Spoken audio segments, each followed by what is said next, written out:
Happy birthday to you. Saratu Kisemabo. Happy birthday to you, Seri Hamadi Moro. Happy birthday to you, Gido Umu Khairiyat. Happy birthday to you, Mojo Samba Sire. Happy birthday, John Mariel say Bobby. Mani Tare Jamechella non. Me Queen Dwani Mama Gido. Handanya Bobo Ma Danyo Bobo Ndia. Judugri ne baila Saratu Kisemabo.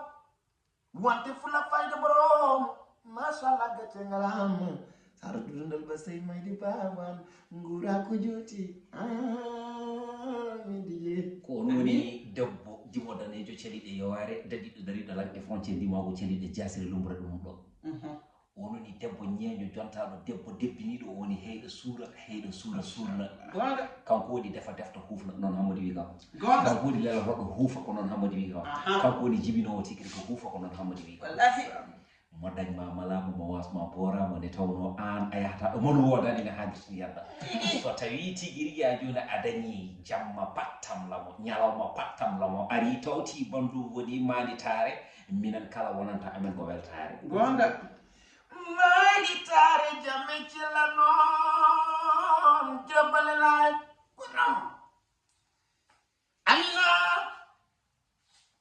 tokru yumamina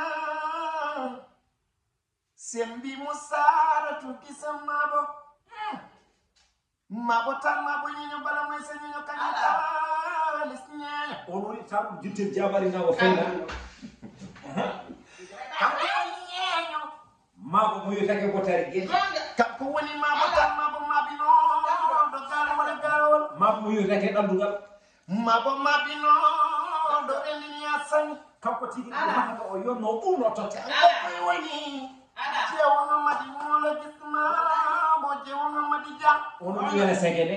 Masala Hamadi Ja Koyana Yolti Yoli Nobe. Tigi Hamadi Ja. Kodu Madilini Rebe Warbe Mame Sugabe. So hodi fantan walla hodi makari walla hodi yuriyo don bibbe fulbe be beltone haadi nder jokko. Wallahi wallahi dijidu ko wana gonga watinta.